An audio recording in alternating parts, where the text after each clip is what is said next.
It is time. Welcome to today's webinar on smarter self-service brought to you by CCW Digital and Vonage. I'm Brian Cantor, Principal Analyst for CCW, and your host for today's discussion.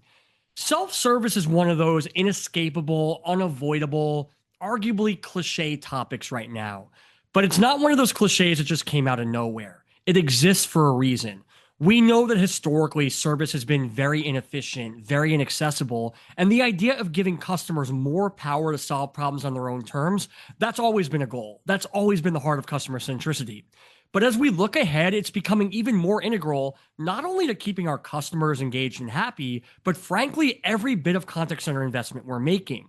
When you look at the rise of AI, yes, AI can do a lot within the contact center, but so much innovation is going into conversational and generative and agentic AI that's really predicated on having meaningful interactions. Well, where are you having meaningful interactions? You're having them in self-service.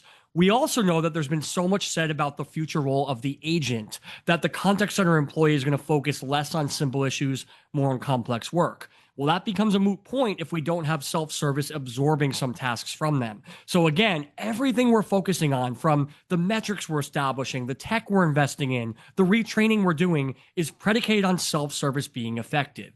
And unfortunately, it hasn't quite gotten there yet. It hasn't quite gotten to the point where we can call it smart. Frankly, we can't even really call it effective. It's not what customers are looking for. It's not getting the job done. It's not leading transformation. And that's why we're here today, to provide a better path forward, to address some research, to address some opportunities, to give you everything you need to know to make self-service work for your company, for your employees, and most importantly, for your customers. I'm thrilled to be joined here by Brooke Lynch, Principal Analyst with our team. Brooke and I love talking about this topic. We love empowering you with research and new ways to go about everything. And before we dive into that, though, let's get to say hi to Brooke. How's everything going? Very good. I'm so excited to be joining you. I mean, as you said, I love talking about this. And we're also really excited because we're sharing some of our latest research from the Modernizing Service Experiences with AI and Digital Market Study. So we have even more to kind of add to the conversation and really give us some context on how customers are thinking about self-service, how we can make improvements, and where we're going to see the most change in the next few years. Yeah, one of the great things about our market studies is that while they're very research oriented, very objective, we take that part very seriously. They always end with what we call a practicality guide, where leading innovators and solution providers can share action steps. How do we take these trends and make sense of them? And Vonage was part of that. And Vonage is a great research partner for us, very committed to elevating the space. So we're thrilled to be co-presenting this webinar with them. Now, I want to dive in. Already, I feel like I spent 2 minutes in that intro getting very loud and very excited about why self-service is such an important trend right now. And, but I didn't make the entire case, right? Because, I said it was important. I said we are building all this investment around it, but does that really mean it's right? Does that really mean it's where our heads should be? And so, Brooke, before we dive into what's not working and what we can do better, from your perspective, why is delivering a better self-service experience so crucial for businesses right now? Definitely. I mean, it's a great question. And I think it's always important to go into the why behind the why we're doing all of this, because it's so exciting to look at new tools, new technology, and think that, we have to innovate. That's what we need to do. But why are we actually doing that? And so self-service, I think it's easy to just think of it as a way to get customers off brand backs. It can make sure that we're answering their questions, but we don't necessarily have to get someone on the phone. It's often thought of potentially as a deflection tool, but it can truly add so much value when it's done right. So we're at a time where customers want resolutions right, and they want them right away. So with self-service, brands can really deliver 24/7 support. They can give customers what they need on their own timeline. It can be so intuitive, easy, seamless when done right. That's all we want. We want a seamless, convenient experience. When we think of self-service, we think of a really easy, intuitive way to get that. But with this, it can also allow agents to get more time back because we're solving many of those, lower level problems. And so agents can then focus on the calls that actually count. So it's really not just a way to deflect, but give agents the chance to truly lock in to the calls that they need the most attention and that they need to focus on, and give that attention to customers that really need it. Because at the end of the day, there are some problems that really customers can pretty easily self-serve and solve themselves without really any hassle. And many customers aren't dying to talk to a customer service agent. They really just want their problem solved. And so self-service can be such a crucial way to not only give customers just really easy, fast responses on any timeline that works for them, but also give agents the time, the space, the energy to really focus in on the customers that need it. So in my eyes, self-service is a mechanism for seamless support, both digitally and over the phone,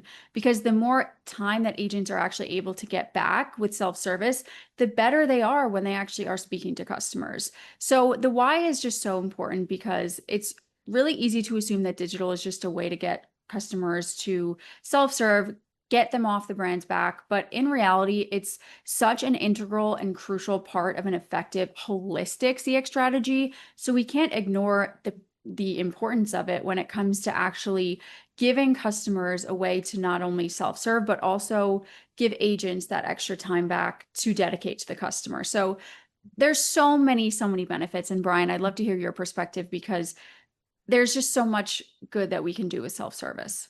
Yeah, and I think everything you said makes a lot of sense. And I think we as an industry sometimes know that we can be guilty of retconning, if you will. We pick a business objective and then we come up with the more palatable, more PR friendly, more consumer friendly communication around it. And certainly there's an extent to which self-service is guilty of that. Like, we're lying to ourselves if we don't think some brands out there were saying, I can't keep hiring highly skilled people to deal with low value work all day and never innovate, never contribute. I can't keep spending so much money putting out basic fires that we should have put out many years ago. I can't keep devoting an entire operation to issues like, how do I reset my password? When is my payment due? And things like that. And if I can find a way to get those problems addressed without relying on more costly human labor, I create more efficiency. My boss loves me. My stockholders love me. I feel good. And so we start there, and maybe that does, then we filter it through this customer-centric language, and suddenly we feel good. But I think what you brought up is a really important point, which is that this need to do better, no matter how well or bad your intentions were, it starts with what the customer is looking for. So year in and year out, you and I have overseen our consumer preferences survey, where we dive into exactly what customers are looking for. And we consistently find issues like long wait times and frequent transfers and difficulty choosing the right channel being the major driver, something that the majority of customers are experiencing frequently when they interact with brands. Now, if that's the case, then obviously a tool that allows them to get service on their own terms, get it faster, to your point, get the right answer right away, that's exactly what we want to be doing. And so it's giving customers more options. It's addressing what they're telling us are their biggest pain points. That's the heart of customer centricity. Now, another really crucial aspect of this here too is the ultimate fact that self-service is what customers do. See, one of the fundamental fallacies we have with these webinars, with these white papers, with these discussions, is we often talk about, what is it going to take to get customers to trust self-service, to use self-service, to stop calling and waiting to speak to Mary for basic issues? That is a fundamentally flawed notion. Our research confirms that the majority of customers try to find the answer on their own before they ever think to call your contact center, before they ever think to engage with your live chat or email team. They're going to Google, they're going to your website, they're looking for the answer on their own.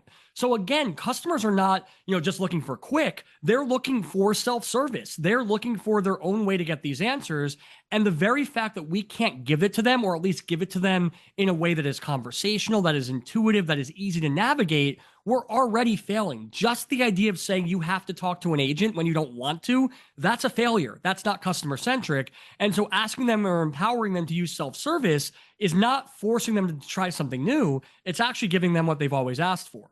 Now, another important thing that I want to touch on is the notion of work-life balance right now. We know that this has been a concept forever. I mean, long before you and I were in this space, work-life balance is being talked about, but it certainly has come into the forefront over the last 5 years as we've changed the way we think about work, the way we think about office space, the way we think about things like commutes. And that has some pros and cons for the way we think about service, right? So on the one hand, you know that as a customer, you've been led to believe that I am in more control. This is an era where I'm empowered to make my own decisions about when I do and what I do and when I do it.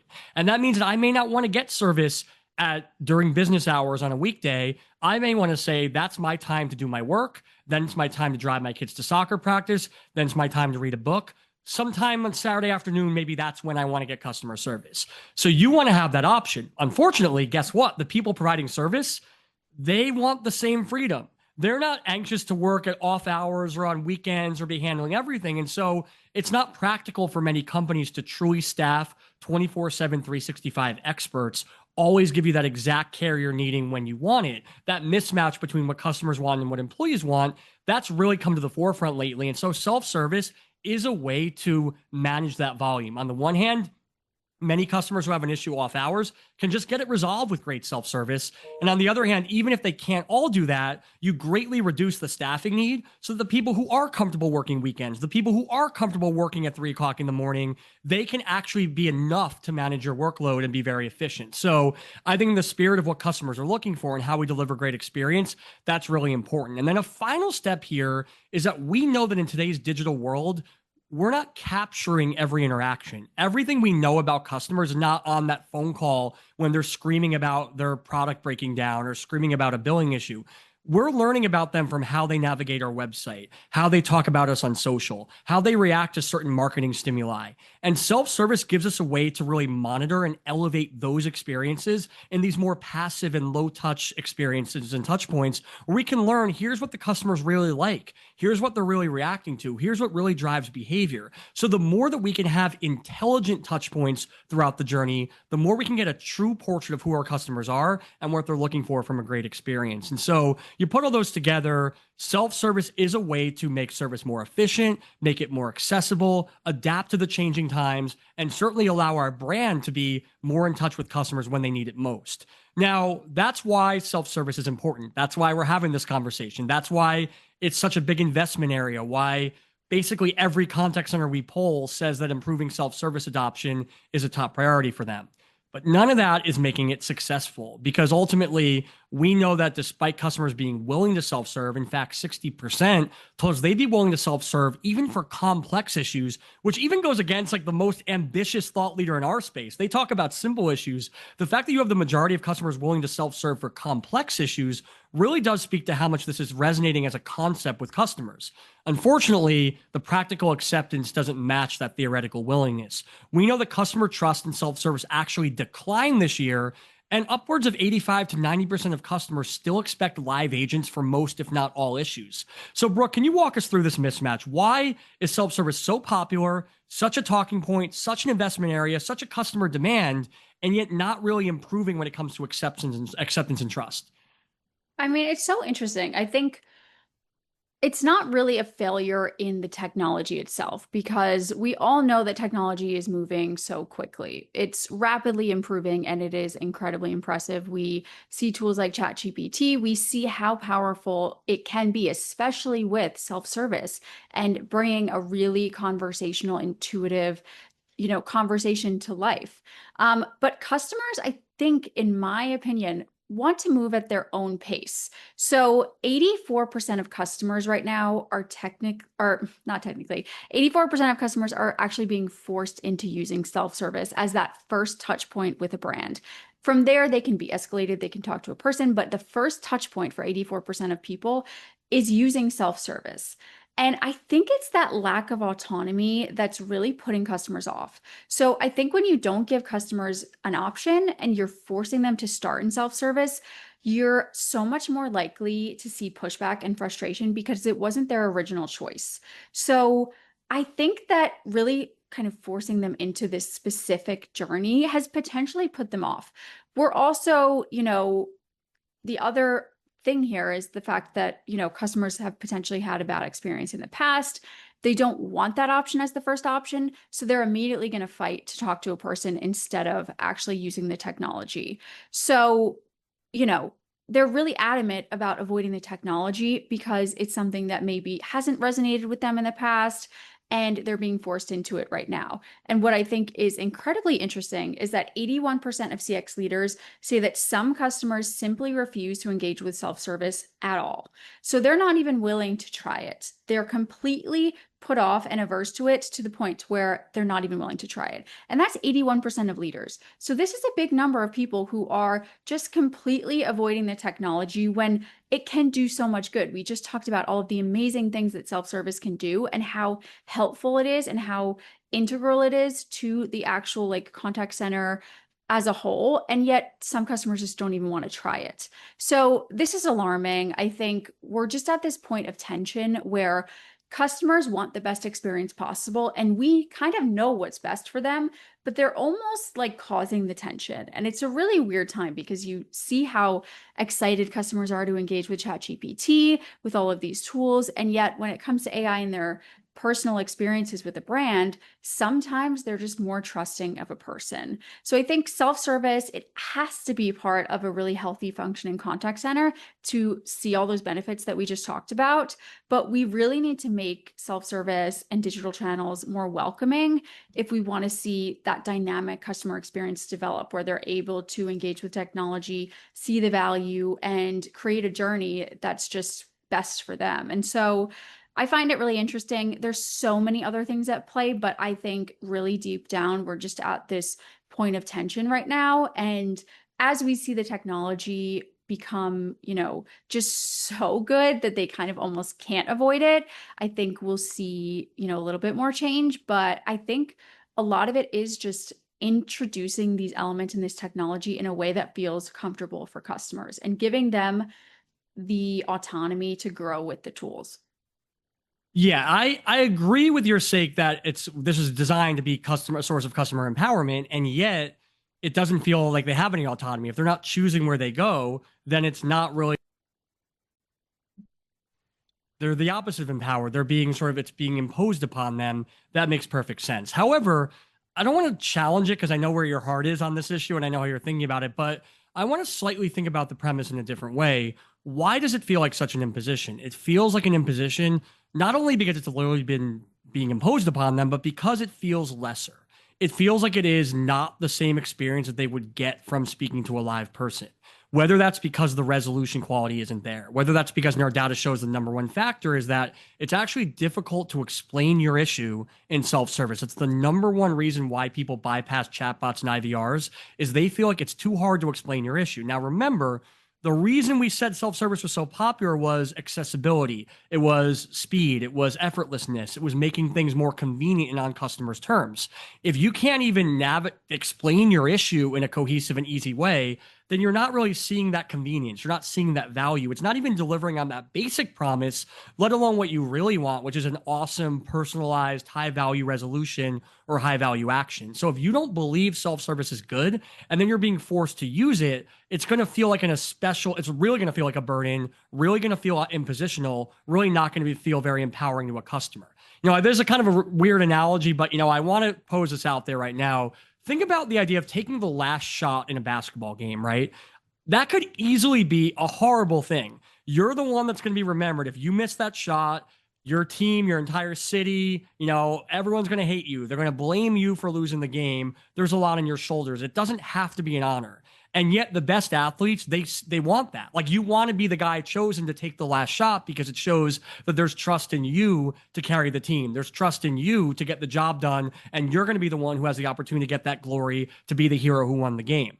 That framing kind of encapsulates what we're seeing here. If self-service is positioned as the lesser experience, but you have to use it, then you feel twice as mad. It does feel like a burden. If instead it's like, wait a second, we know that you're sick of waiting. We've come up with this better option out there, one that's going to let you get an even more valuable, even more personalized resolution from the comfort of your couch and your mobile phone at any time of day. That's going to improve adoption. Suddenly it's like, well, yeah, I want that honor. Sign me up. And so I think the thing is, because people don't buy that because they haven't seen it, that's why they don't embrace it. And so the key is, regardless of framing, regardless of whether it's forced or not forced, the number one problem here is that it just isn't that good. And if it's not that good, people don't really come to trust it.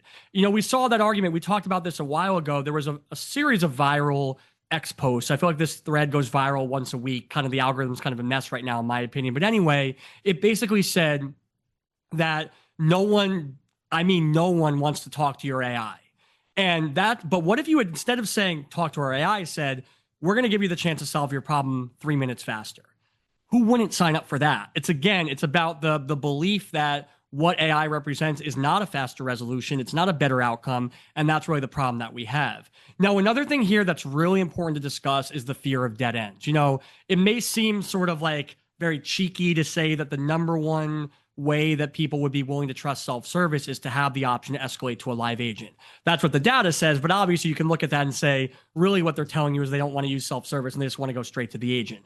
But look at it from a more strategic perspective than that, right? Look at it more intelligently. What they're really telling you is that they know that historically they've gone to the self-service tool, it's hit a dead end or it hasn't given them what they're looking for, and so they have to escalate. Once they escalate, they wait on hold, they repeat all the information over again, and it becomes more of a burden. If that's going to be involved, they might as well go straight to the source and go straight to the live agent. So if you show them, hey, we're willing to let you go straight to a live agent, all the things come into place. Suddenly, the customer knows I'm not wasting my effort. If at any moment this isn't working, I can get straight to someone who can help. Two, it creates that confidence in a seamless pathway that the AI maybe isn't going to be the end all for your particular intent, but it might be a great starting point to get your problem solved. And it's going to make that conversation more productive, more accurate, more personalized. I want to take it. So that's a great argument as well. And then three, it's almost kind of like, it's kind of like a brag, if you will. It's like basically saying we're so confident this is going to work that we'll give you the chance to talk to a live agent because you're not going to need to.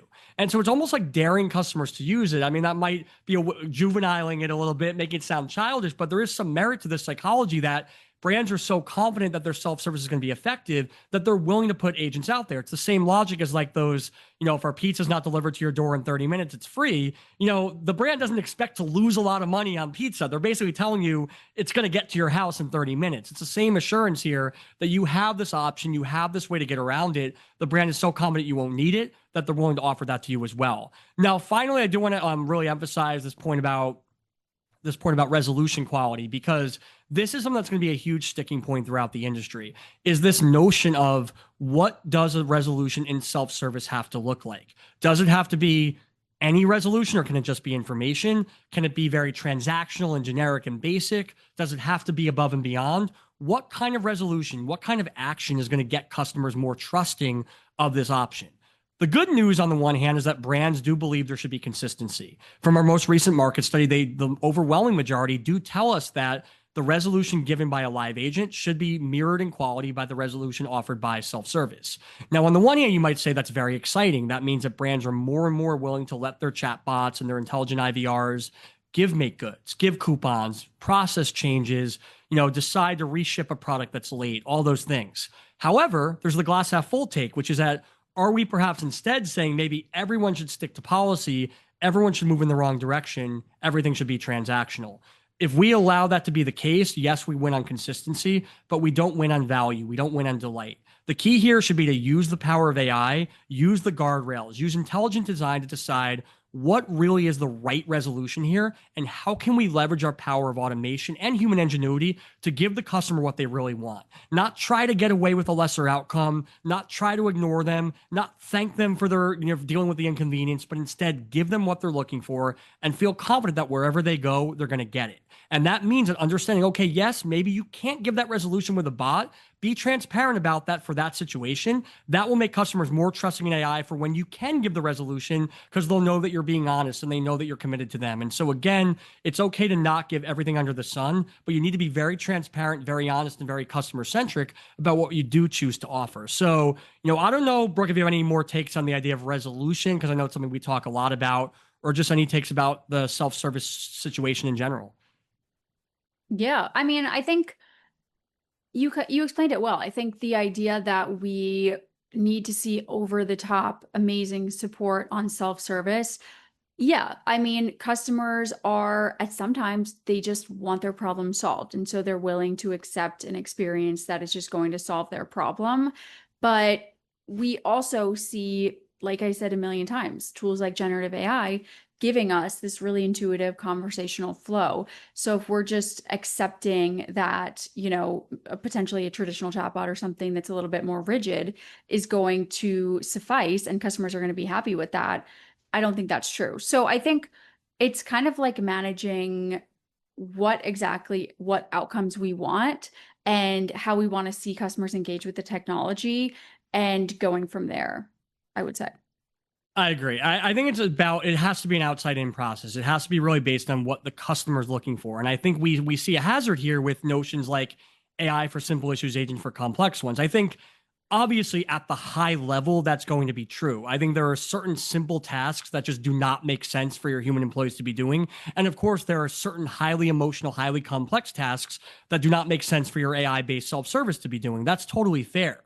But I think we have to really understand the nuances of each issue and recognize that simple issues don't always get solved by a simple answer. It could be the most fact based, trivial, superficial challenge. But if that customer is looking for something more, we have to decide that however we serve them, whether it's via self-service or via agent support, that it's an aligned resolution with what the customer is looking for. Or if we're not going to deliver that, we have to be very clear about why. We have to be very clear about why, no, you don't get a $5 million coupon because your pizza was 2 minutes late. Like, we have to make sure that we're having that conversation. And I think the problem we have with a lot of bot deployments is it's kind of a set it and forget it mindset. It's like every customer would understand that, like, hey, if as long as we say thank you for your feedback, they're going to move on.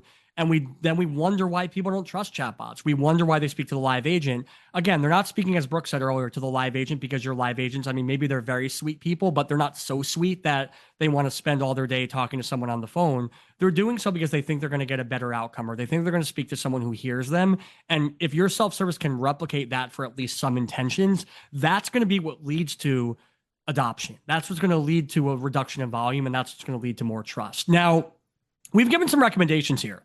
Some, I think most would agree that self-service needs to be better, and most would agree that adoption is a good thing. But some may be rolling their eyes or challenging this notion of personalization or conversation or meaningful resolutions. They may also roll their eyes on how important it is to even fix this. I mean, if we could give generic answers and absorb even 20% of the volume, is that good enough? And I think we're obviously advocating for a lot more. And so Brooke, if we're going to advocate for more, if we're going to challenge this audience to really elevate and make self-service smarter, we have to have some good reasons for that. So what are those reasons? Yeah, I mean, so as you just said, I think if people are saying we don't need to optimize the experience, we can keep it as is, we can give generic experiences, I think we really have to look at what that customer journey looks like after that generic experience and understand just how customers are receiving that, because we may think it's okay, but in reality, it might really turn a customer off and it might make them go to another brand. So I think the idea of, maybe a more generic, simple experience on self-service, that may have sufficed in the past. But for brands that choose to look the other way, they say, I don't want to invest, I don't want to make it better, it's working as it is. I think customers are really going to notice, especially in the next few years as we see other brands really dive straight in and begin to make their experience even better, because there are so many organizations out there who are taking the time to invest in their fully end-to-end customer experience, all of it, holistically. And they're really knowing that customers are judging every point of contact that they have with their brand, and they are investing in every piece of that journey, including self-service. It's really not just about getting a response or getting a refund for customers. It's about doing things right. And in the eyes of the customers, if you aren't working to deliver a full experience, then you might not even care about them at all. I think customers have gotten to the point where the brands that they engage with, it's really important to see them and have them see you as a real person rather than just, a number on a page. And for some, if they don't feel that way, that's enough to take their business elsewhere. So I think we're really entering a time where customers expect brands to deliver an experience, even on digital channels, even in self-service. And if you choose to do the bare minimum, you may see customers walk, especially in the next few years as we see companies really, truly, optimize in every way. The other thing I want to bring up is I think when you're not optimizing optimizing the experience, you're opening yourself up for criticism and complaints. So when customers struggle through their journey, maybe it's not as seamless as they wanted, you're literally inviting frustration and friction into the mix. And that's not just making the customer's experience worse, that's making everyone's experience worse. That leaves, the agent scrambling and struggling and managing and mitigating highly frustrated customers, really complex concerns and simple concerns for potentially customers who didn't see value in using the self-service tool. And it really puts strain on their experience. So we're left with this complete mess of an experience where customers aren't happy, agents aren't happy, really no one involved is happy. And so, yeah, sure, we might be saving a few dollars. We might be keeping it as is to not mix things up and make changes. But it's truly critical to invest in self-service, optimize to keep the customer and the agent journey seamless. And we're not going to get to that point unless we truly have this seamless end-to-end journey. And that's going to take time. That's going to take actual effort and investment. So I think, sure, we can say that we don't want to invest and it's not important if it's working as it is, but technology now moves at the speed of light. And if we're not taking that seriously and taking the moment to understand how we can improve the customer journey in any way possible, then we're taking a full step back. Yeah, I think you hit on a really important point there, which is a lot of times we think of self-service as kind of this like for like trade-off with the agent, right? So if it works really well, we save the agent from having to speak to that person. We get an efficiency win. We get, less customer effort. If it works really poorly, the customer still has to speak to an agent, so we don't get the efficiency win. And so we're kind of back to where we were. The reality is much more nuanced than that. There are customers who are still going to speak to live agents no matter what, but self-service can be a layer to make those live agent interactions a lot more productive, a lot more contextual, and a lot more sales and value oriented because you've gathered conversational insights from that initial bot layer and then you made the agent better. There are also some customers who are just never going to speak to a live agent. There are demographics who are just never going to pick up the phone, never going to, send an email. They're going to look at that chat bot, and if it either works, they're fine. If it doesn't work, they're going to forget about your brand and take their business elsewhere. As you've been saying, it's like we can't assume that we can always correct for what goes wrong at a given digital touch point. The reality is the digital touch point may be that make or break moment. And so reason number one that I see huge investment in self-service is this idea that we have to maximize those moments. We have to make sure we're representing our brand. We have to deliver personalized, valuable communication, and we have to capture intelligence from what's happening. And having a more AI-powered conversational self-service layer as often as we can throughout the journey, that's going to be our best ticket to that. The next thing we also want to be looking at, Brooke, as you mentioned, is the employee ramifications, right? Employee experience has been a top topic in our industry. It's not because we've all been killing it. We've all been thriving at employee satisfaction. The truth is, historically, the contact center has not been a great place to work. Turnover and attrition rates have been poor. Satisfaction levels have been poor. It's not really somewhere someone carves out a career. One of the ways we can combat that is by allowing them to focus on more meaningful work. Well, right now, if we don't have strong self-service, they can't focus on that more meaningful work. They don't get satisfied. They walk out the door. And even if that's not a heartbreaker for you, even if you said, hey, Brian, turnover is inevitable. We're realistic. We know this isn't going to be a long-term career. Think of the cost, right? The cost of recruiting new people, the cost of training new people, the cost of spending extra time on the phone that doesn't need to be devoted to that could be devoted to sales and win backs and relationship building. This all happens when self-service doesn't work. So even if you don't care about the employee mentality, you should care about the employee productivity component that's benefited from self-service. Finally, there's the accessibility piece. So we know right now that we want to reach customers in different ways who have different needs and different expectations than they ever did before. Some, need to communicate in different languages. Some can't speak over the phone. Some only can speak over the phone.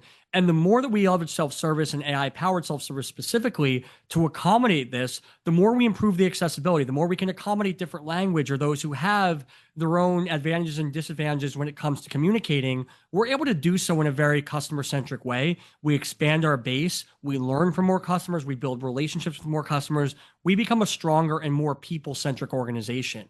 I see translation as such a great example of this, where finally, thanks to AI and voice AI, people can talk in their natural language And we as a contact center, without having literally a person who speaks that language on our staff, can fully understand them, can fully support them, can make them feel wanted and appreciated, and can deliver a great experience. That's accessibility, that's welcoming, that's customer centricity, and that's what happens when we use AI to elevate these customer facing touch points. So much here to really go through. We could spend a whole session on the value here, but I think the key is whether you're looking at it from a cost containment perspective or a customer value perspective, elevating these touch points, becoming more accessible, and making employees more engaged. These are always going to be pathways to success.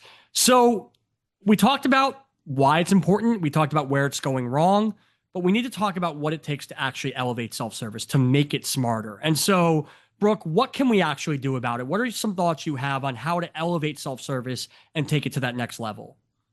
I mean, there's so much we can do, and that's why we were so excited to partner with Vonage on this webinar.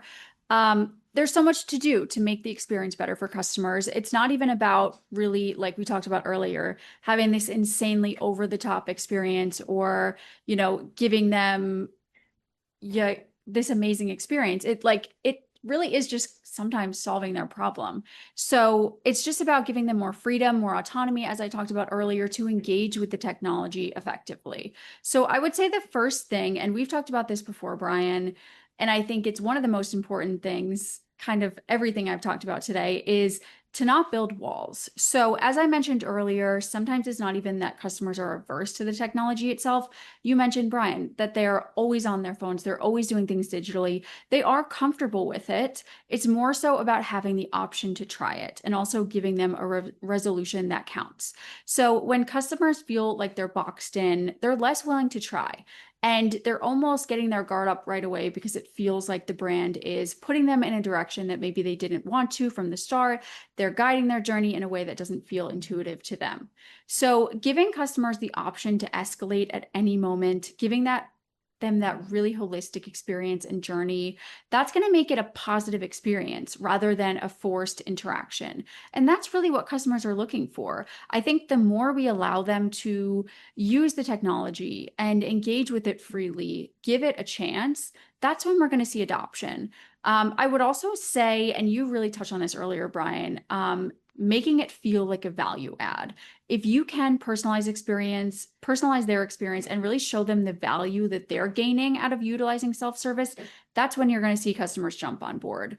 All of that is just going to make it so much more pleasant because customers, maybe they're not choosing to speak to a person. They just think it's going to be a better experience, and that they don't think the technology will serve them well. So if we can prove them wrong, if we can demonstrate the value, give them all of the reasons why self-service and digital is going to be amazing for them, that's when we're going to be able to really see them freely engage, get excited. And in our market study, we actually saw that most customers are enthusiastic about digital for some use cases, but we just need to widen the scope on how they see digital adding value and how it can really enhance many aspects of their journey rather than just a few like they are saying right now. So once we show them the value, that's when we're going to see greater adoption. I think also just leveraging technology that is going to add value. So understanding what customers want out of an interaction and implementing technology that is actually meeting their needs. Because if we, see a use for a tool that maybe customers are like, I would never use that, that's not useful for me, then we probably shouldn't be investing all of our time and money into that. So getting a read on what customers want, what they actually will use, because if it's something that's not useful to them and there really wasn't a challenge in the experience at all, and we're just kind of like troubleshooting for no reason, then we need to know that. So I think getting an idea of what customers want and building around that, that's another great approach to enhance adoption. Yeah, and I think obviously we've worked together on those pillars. We present them quite a bit. We stand behind those. So I can't disagree with any of those, but I can add to them. And some that I would really add here is one, emphasizing the importance of omni-channel. Now, a lot of times, I've done it throughout this webinar, we sometimes synonymize chatbots and self-service. And while chatbots are a type of self-service, they're not the only type. In fact, many AI vendors know that their technology is well beyond the traditional chatbot, and they don't even want to use that term for their text-based self-service experiences anymore, because the truth is things can be a lot better. We want to be using AI to elevate self-service wherever the customer is, whether that's in a chat context, but also over the phone, via email, leveraging AI to provide more accessibility, provide some of those enhancements I mentioned, like translation, to better capture data, better qualify customers. That's extremely important.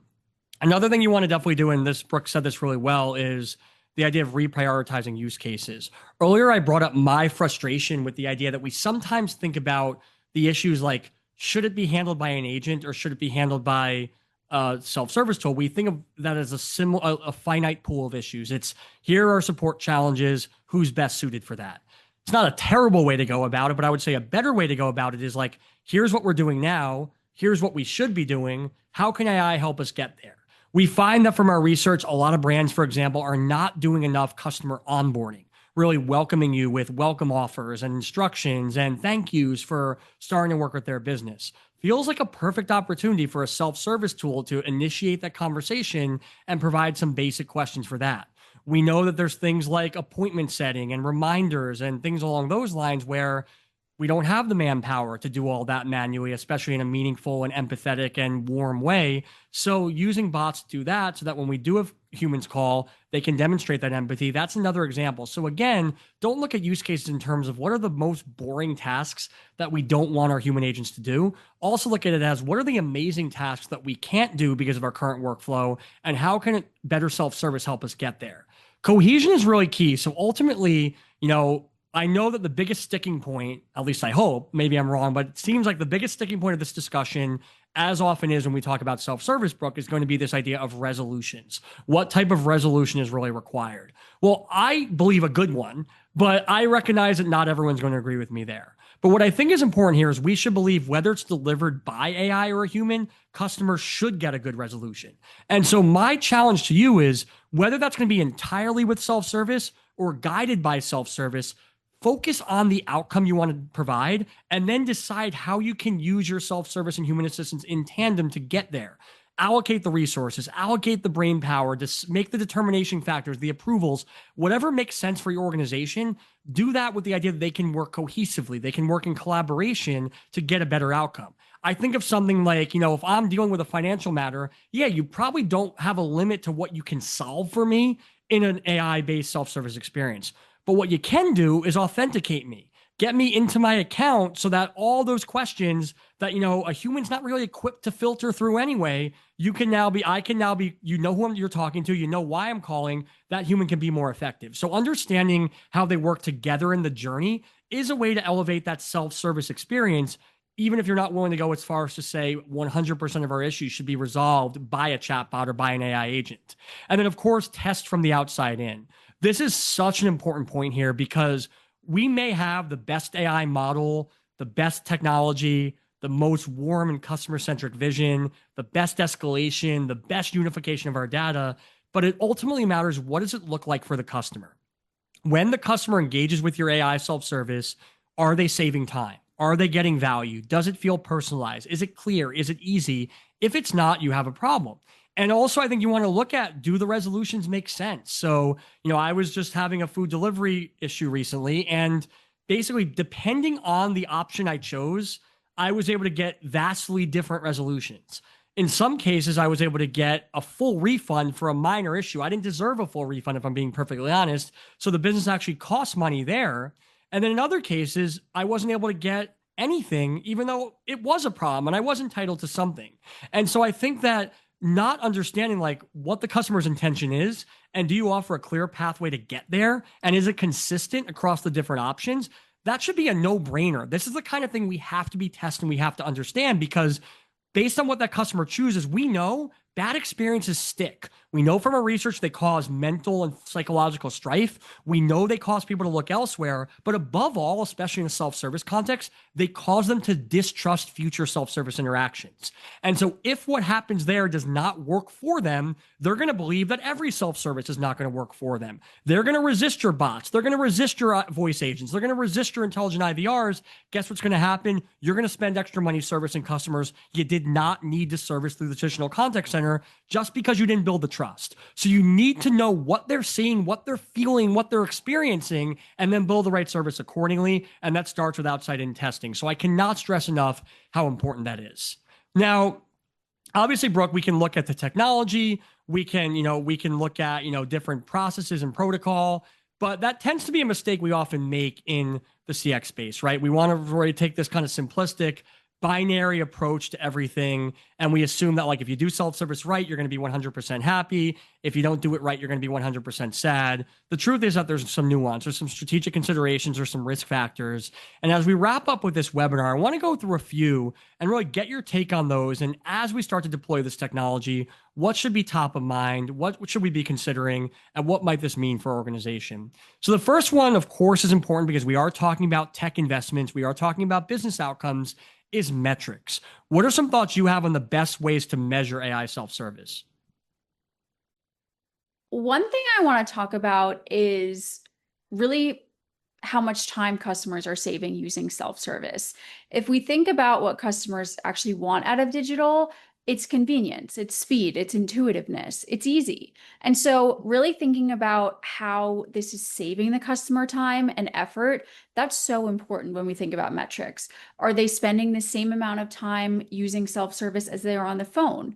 Are they spending a lot less time? Can we demonstrate the time that they're saving not waiting for an agent to them to demonstrate the value of, self-service?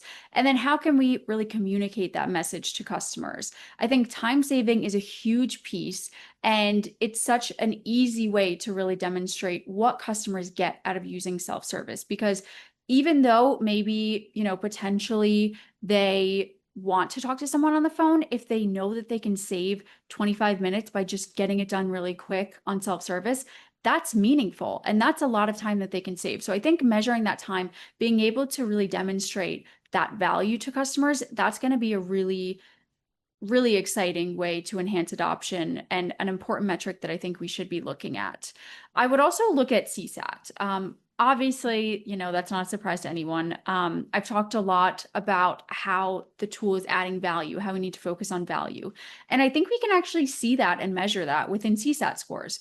If customers are seeing the value, if they're getting this great experience on self-service and digital, they're seeing the benefits, then we should be able to see that and measure it in their satisfaction score.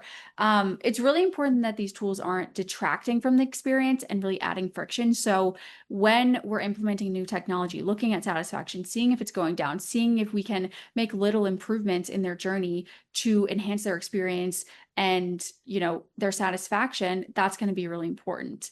I'd also even take a look at customer sentiment. If we want to make sure that customers aren't getting frustrated, they're using these tools, they're getting really emotional, and then they're bringing that to their conversation as they escalate to an agent. We want to know that. And we want to help our agents navigate highly emotional interactions. We want to get a sense on how customers are really reacting to these tools.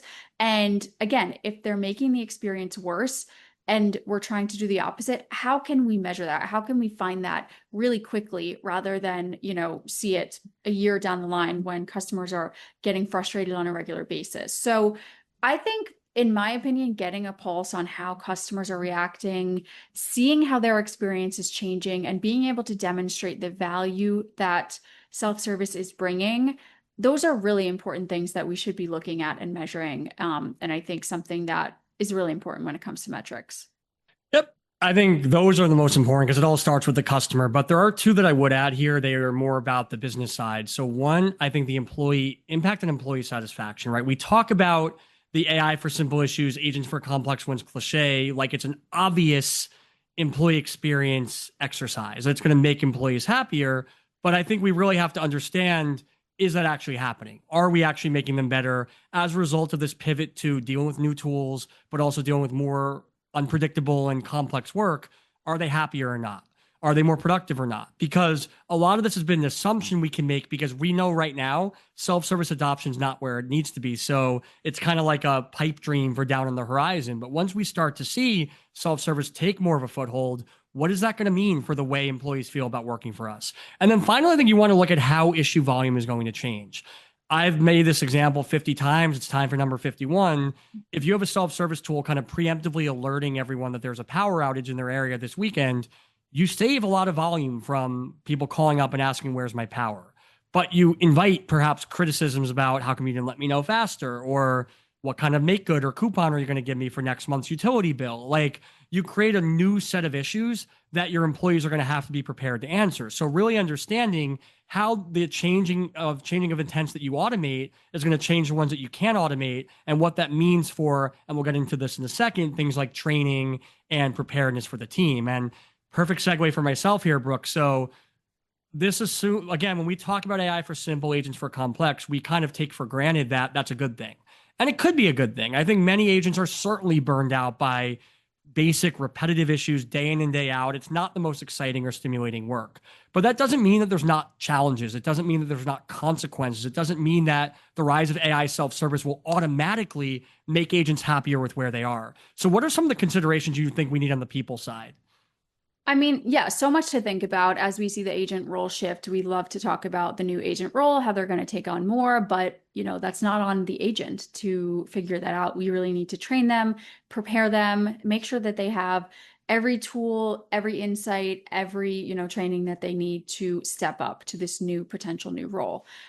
So I think, training them is going to be really a lot more focused on, potentially role playing scenarios, making sure that they're ready for anything, because it's going to be less about following a script and more about reacting to, certain things, certain topics, certain themes, and really in that moment being able to problem solve, critical think, and figure out the best answer, the best response, and the best resolution for every customer. And that's going to look different mostly.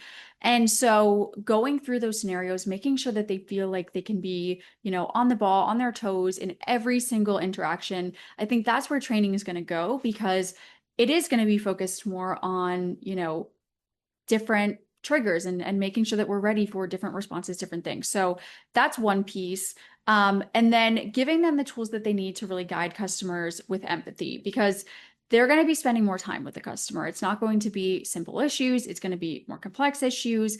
And that's not just solving the issue. They also need to be a little bit more, personal to the customer. They need those soft skills. They need to build that empathy and really be able to connect with customers, because when customers can effectively solve their problems on self-service, they're going to be looking for the agent to be a little bit more engaging, be connected with them, because that's what they need them for. It's not just for simple things, it's for complex things. So giving them those skills that they need, making sure we're reinforcing them, that's also going to be important.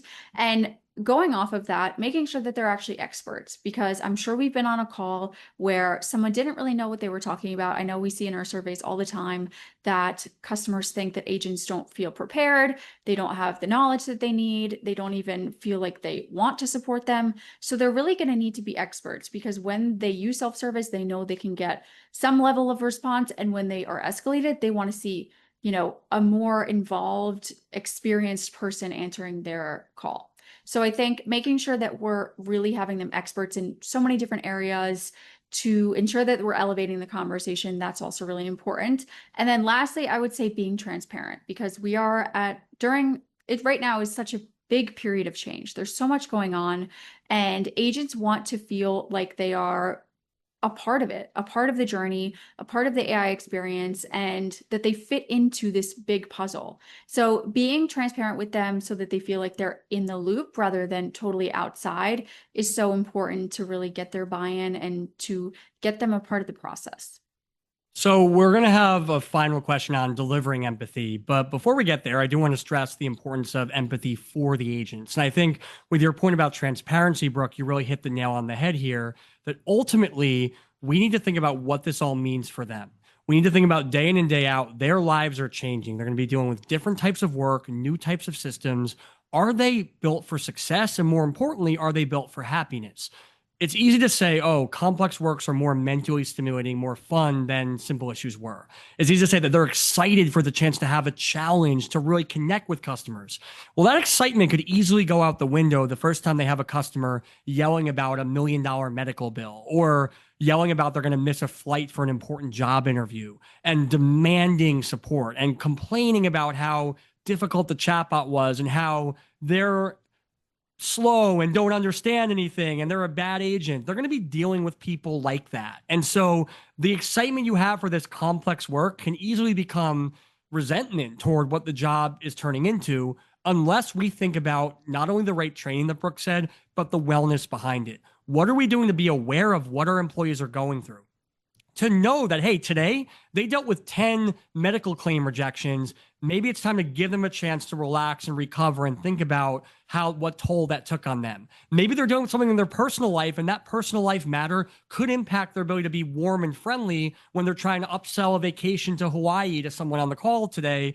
They need to know all that. We need to be much more aware of what they're going through mentally, much more aware of how engaged and connected they are. You didn't need to be over the moon to answer forgotten password questions. You absolutely have to be emotionally connected to do complex work. And then finally, another thing we often overlook is, yes, AI has made a lot of tech related things easy. It made it very easy to search the entire internet, very easy to get a lot of research done, a lot of data.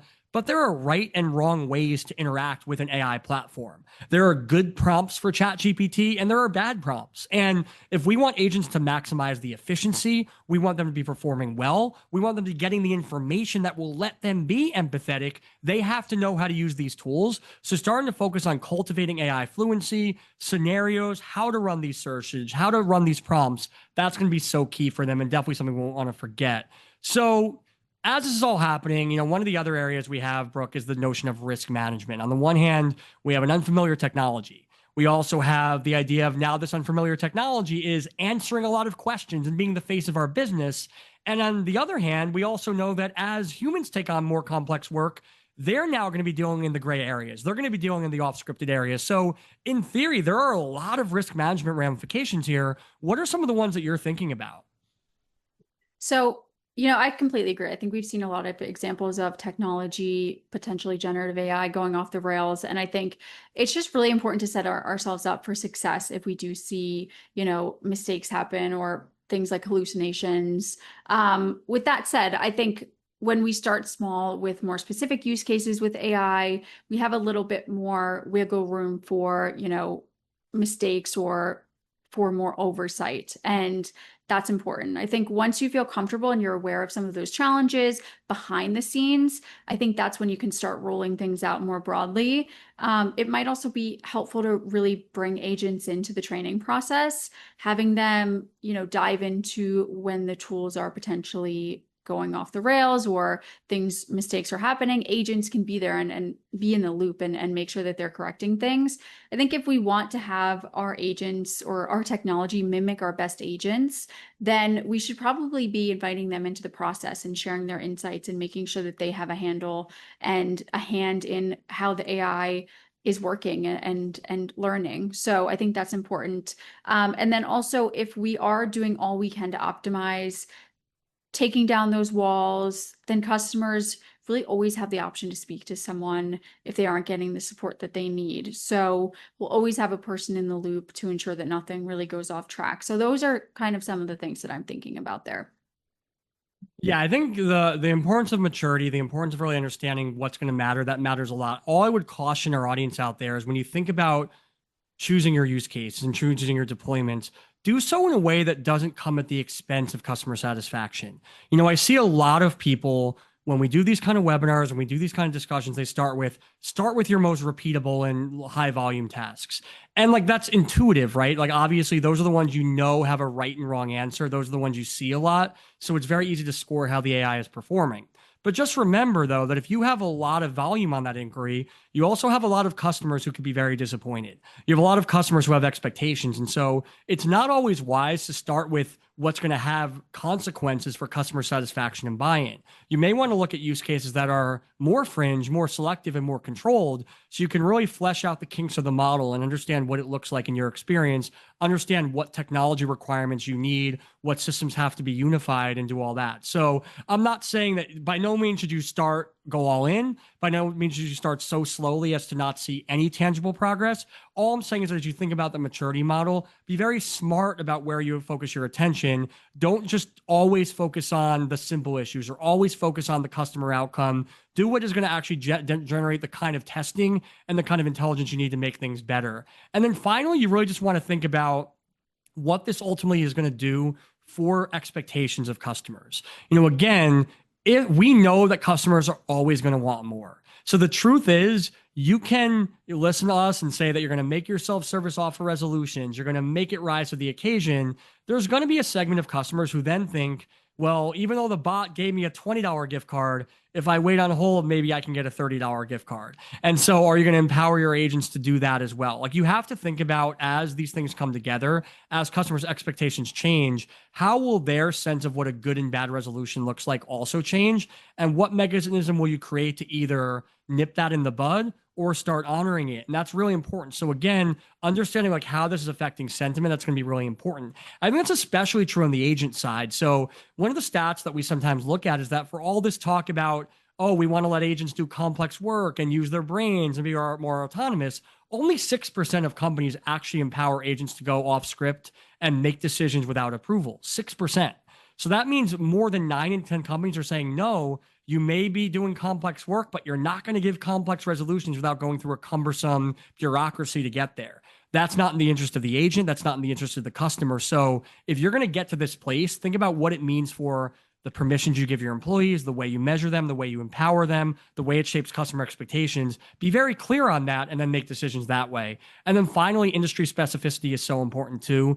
You really want to know, not only is this right for your company and your customers, not only is it right for customer support, but is the self-service you're creating compatible with what happens in your industry? All the regulations, all the data restrictions, all the requirements, can it rise to that occasion? Because if not, it's going to be a problem. So I tease this up. We're a little over time, Brooke, but I do want to make sure we hit this because it is so crucial to this topic, and that is the idea of empathy.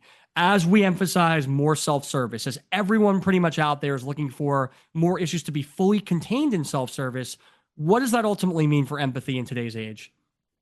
I mean, empathy is always there. It's always realistic in our industry because it is such a human-centered industry. So when we're thinking the idea of human-centered support, empathy is fully present in that strategy because we are working around the needs of the customer. We're putting them at the center of everything that we do. We are literally basing everything off their needs and what they want. And so we're using empathy to build our entire CX strategy if we're leading with a customer-centric strategy.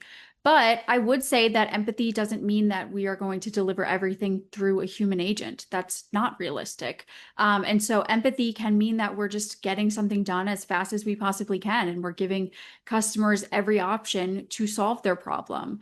And that might be through self-service. That might be through a non-human led option. So I think it's truly just working to deliver what the customer needs. And AI can always support that. And so empathy, always realistic, always top of mind for CX leaders, and definitely something that is not going away anytime soon.